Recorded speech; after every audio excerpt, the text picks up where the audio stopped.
As many of you likely know already, Warner Bros. Has a new platform fighting game coming out called Multiversus that involves a whole bunch of different characters that they have the rights to. From the Justice League to Scooby-Doo to Looney Tunes to heck, even Game of Thrones, Steven Universe, Adventure Time. There are even rumors from leaks that Ben 10 and even Ted Lasso are going to be showing up in the game. From footage I've seen of people who have gotten to play the alpha for the game, it seems like it's going to be really great. So I knew I wanted to make a video around it, plus just, the fact that it's got lots of characters in it that I've meant to work with on the channel that I haven't yet. I considered turning the characters into demons because people have been really enjoying the demon episodes on this channel, but then I realized there's actually another type of video I used to do a lot that I haven't done in ages that lets me make characters a bit more monstrous looking.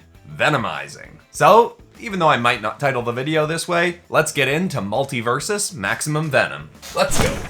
Hit like if you want, subscribe if you feel like, but either way, enjoy the show. Shaggy was just placing the final slice of perfectly baked baguette onto a masterpiece of a sandwich when he started to feel funny. At first, he thought it was something he'd experienced only once before, a strange, dormant power awakening within him. But soon, he saw that this was different. A yellow glow swirled around his body, and a burst of light engulfed him. His eyes clamped shut from the brightness. The air around him changed, from the dank scent of the mystery machine to fresh and clear. He slowly opened his eyes to see that he was now out in an open field, surrounded by broken pillars, grass, and waterfalls.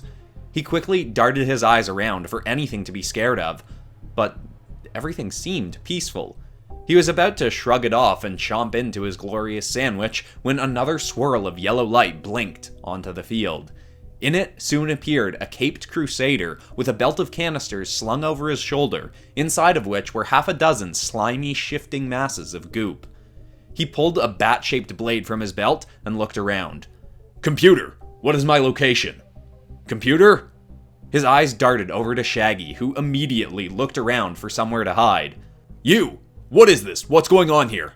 I don't have time for this. I have to get these things off-world, now," he said, shaking the belt of canisters. "I don't know, dude. I'm just as confused as you are," Shaggy said, growing more and more concerned that he'd never be able to enjoy his sub in peace.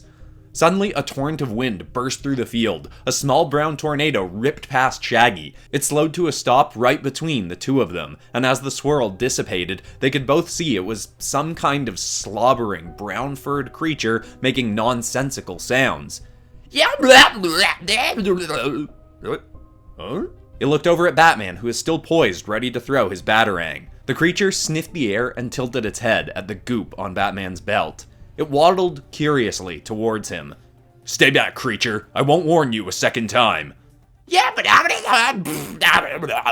thing kept coming towards him. Batman leapt back and hurled his batarang. It exploded against the creature, who flopped back to the ground. But all that did was make it angry. It swirled up into a tornado once again, but this time twice the size, and shot straight at Batman. He leapt aside but was quickly pulled into the swirl all the same. Puffs of smoke flew out of the twister, and Shaggy couldn't tell what was going on. But after a few seconds, Batman was hurled across the field to the ground, with the belt no longer on his shoulder. He immediately leapt back to run at the creature, but it was too late. 5 of the canisters hurled off of the twister across the field, and all smashed. The goops inside each started crawling across the ground away from Batman. The 6th hadn't come out, but soon the twister started to shift color. It became thicker and slimier, and from its top burst the head and arms of the creature, now with larger teeth, claws, and horns, and looking far more dangerous than it had moments ago.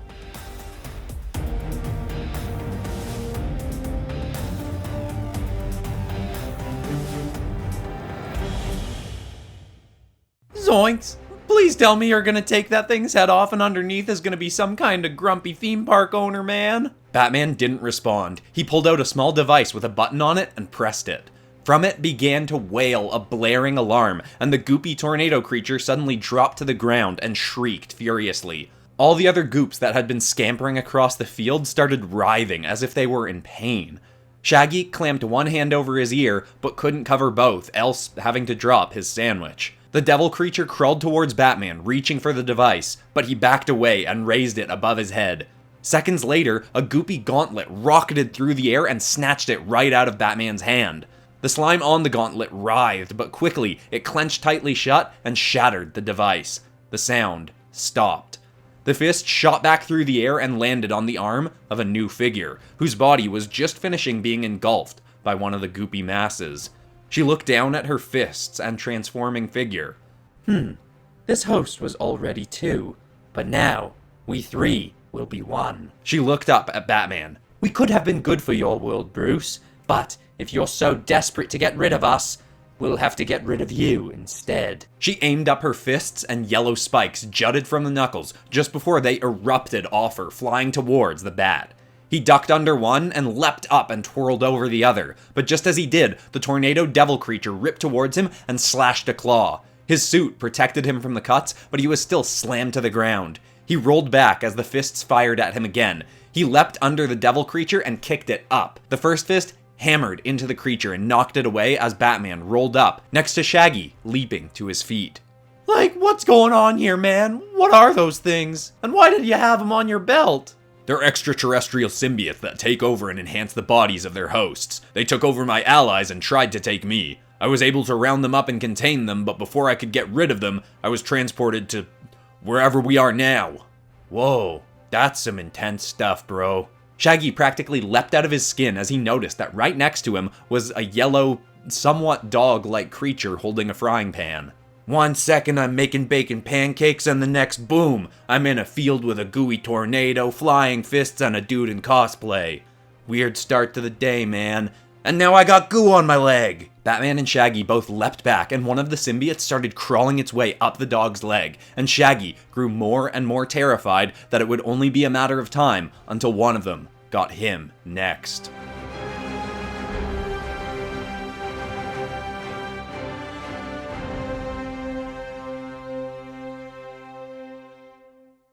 The goop spread across the yellow dog's body. It converted the frying pan in his hand into a blade and shifted his rounded teeth into daggers. Whoa, man. This is trippy. For some reason, I really want to beat up the cosplay dude now. His fist suddenly stretched out. It shot right past Shaggy and Batman had to dodge under it. He then hurled a handful of pellets up at it. They erupted in a white mist and froze a block of ice around the fist. It dropped to the ground, and Batman hurled another batch to freeze it in place. The goopy dog shot his bladed hand next. Batman leapt out of the way, but got right into the path of one of the gauntlets shooting through the air. It hammered into him and sent him rolling across the field. The fist inside the chunk of ice suddenly shrunk and was able to pull out of the block. The dog glanced back at Batman, who was getting scooped up by the red tornado. But then, he sniffed the air and looked back over at Shaggy, or more specifically, at Shaggy's sandwich. Bro, that smells really good. He raised his bladed fist. If you want to go halvesies, I could split it for you. Shaggy ran, both out of fear for his life and for the loss of half his hard work. The dog shot his hand out after him. Come on, man. Sharing is caring, bro. As Shaggy saw the fist getting closer and closer to steal his precious sandwich, something awakened within him. He stopped running, thrust his hand out behind him, and without so much as a flinch, caught the encroaching fist. Shaggy's eyes sparked with light. Keep your hands off my lunch, man! He squeezed the goopy fist and spun around. He twirled the dog in a massive circle and hurled him across the field. He slammed into the tornado, knocking Batman free. Bats turned back, shocked by the strength that this scrawny hippie had just revealed. Look, man, I don't know what's going on here, but I just want to eat my sandwich in peace. A gauntlet suddenly soared past and grabbed the sub from his hand, then flew back over to the three-eyed symbiote woman. What's so special about this earth food you speak of? She opened her toothed maw wide and tossed the whole thing in. Huh, it is pretty good. The whole field suddenly quaked in a shockwave that emanated from Shaggy. His eyes went from sparking to bursting with light as a glowing aura erupted all around him and he hovered up off the ground. Oh, you really shouldn't have done that.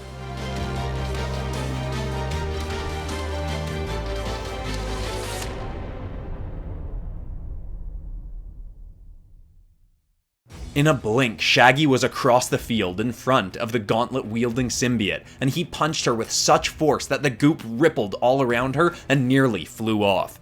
She exploded into the ground and debris shot everywhere. The tornado creature turned its attention from Batman and started tearing towards Shaggy. Shaggy noticed and flew over to him so fast, the sonic boom from his movement made all of the symbiotes tremble in pain.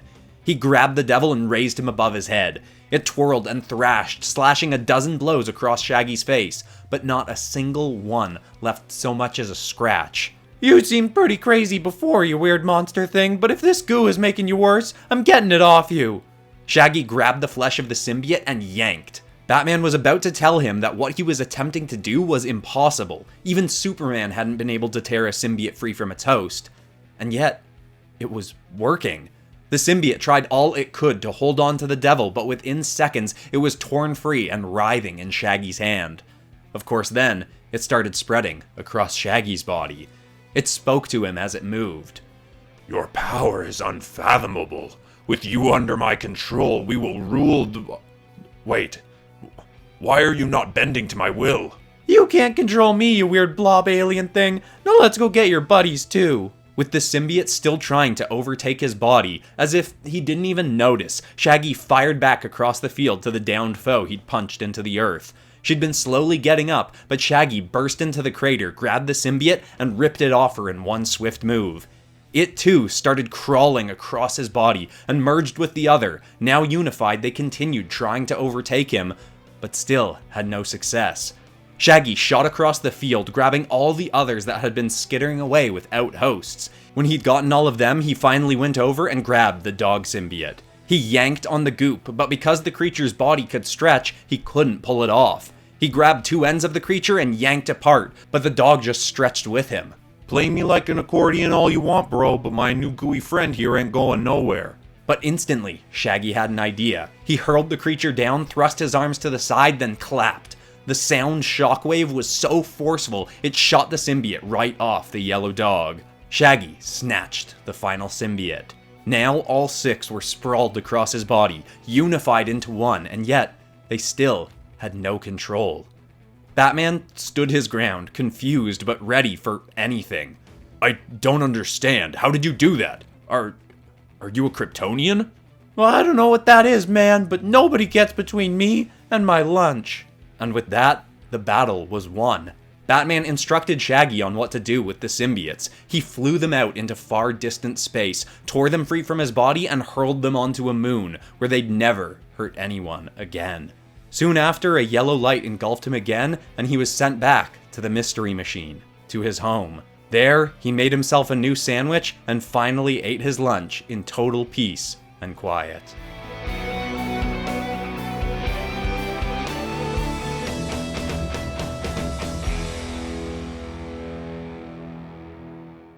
Making pancakes, making bacon pancakes. Take some bacon and I put it in a pancake. Bacon pancakes. Before I get into the actual ending spiel, I wanted to make sure to mention that if you want a little bit more good old Benny Shop in your life, make sure to head over to the Dempsey J Illustrations channel today. Because not only is he drawing the character, but I show up to do the voice lines for him. Because who else could voice good old Benny Shop, huh? I mean, probably lots of people, but still. Okay, now the actual ending spiel. I forgot how much fun it was to venomize things. And I also think I'm better at it now than I was the last time I would have done this, which I think was a while ago. Was the last one the Star Wars Venomized? Or I guess maybe it was My Hero Academia Let There Be Carnage? That's probably the most recent. But anyway, I don't really know if this video would get a sequel. I mean, I guess it possibly could, but more so than that, I'd be interested in hearing if people would like me to bring back the series of venomizing stuff. And if so, what would you want to see venomized? I could do the same thing with other fighting games, that might be fun, like Smash Bros. Or Brawlhalla, or even Street Fighter, Mortal Kombat. But besides that, that's all for today, except of course for ending this video on some kind of positive or inspiring note. And the thought I want to leave people with today is a quote I read this week that I really like, which is that 20 minutes of doing something is worth infinitely more than 20 hours of thinking about something. If you've had an idea on your mind for a while that you think you might want to try, just take a crack at it. Odds are in any day you can find 20 minutes to just try something out. And once you give yourself a little bit of momentum at that thing and you realize that you do like it and do want to work for it, odds are you'll just keep going and put more time into it each day until it's something massive and amazing something in your life that you couldn't have gotten if you just kept sitting there thinking about it. I hope that's inspiring to someone out there. Thanks so much for watching, everybody. I love you all, and I'll see you all in the next episode on Friday. Goodbye.